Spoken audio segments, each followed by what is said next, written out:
I thought I'd do a little vid on how to use a silica mould with clay. I see quite a few people asking questions on how to stop it sticking, will it distort, that sort of thing. So I use moulds with my work sometimes, and just going to show you a few little tricks that I use. So for starters, I have some corn flour and a paintbrush. And so I get a little bit of corn flour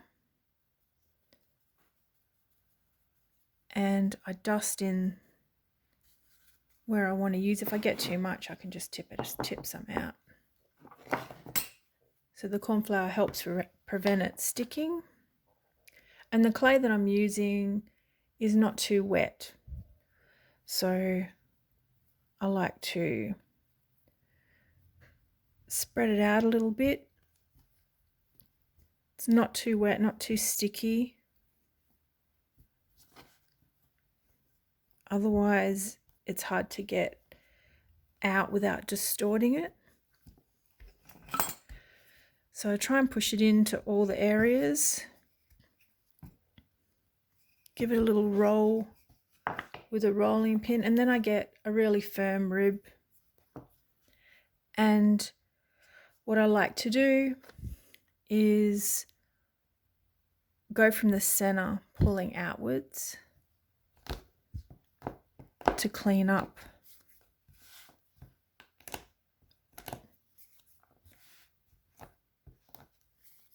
the edges.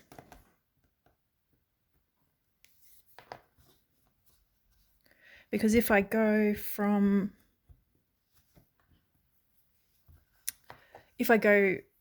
and swipe all the way, it peels it up out of the mold and will stretch it.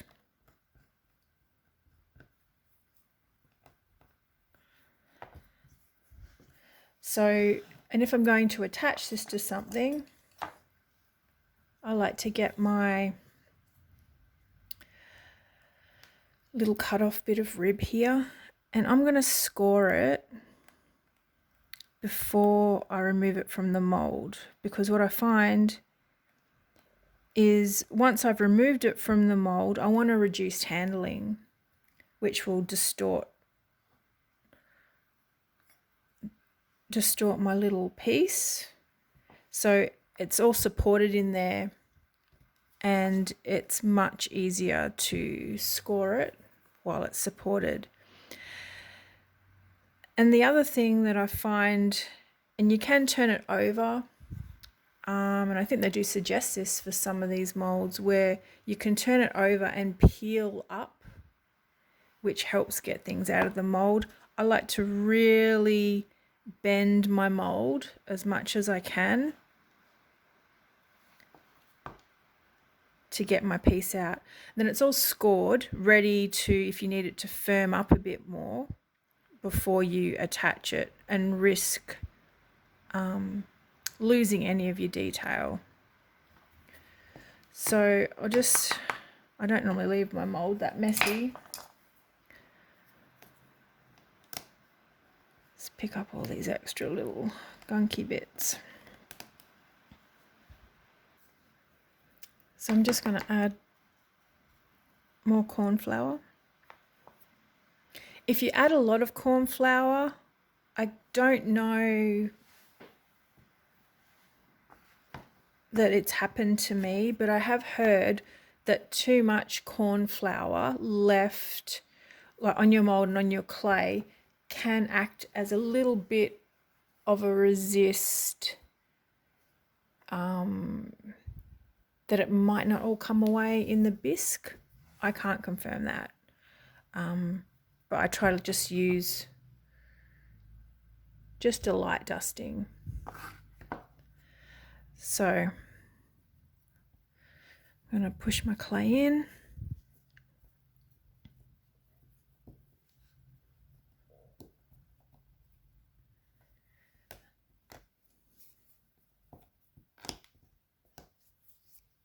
And just for example, if I wanted to smooth this off, and if I just go from one side, it's probably not going to do it. I might have to pick a different one.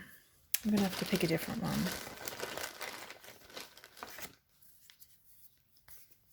With some of the longer ones, if you go to swipe, you can see it's lifting up. It lifts it up. It's made a little mark there. You can't put it back down. And it's stretched it slightly. So I don't want to be swiping all from one side. I want to go from the middle and turn it. And get a nice clean surface. I didn't push that back in very well, so it might not print out that good. Score it. And then we're pushing from underneath and bending.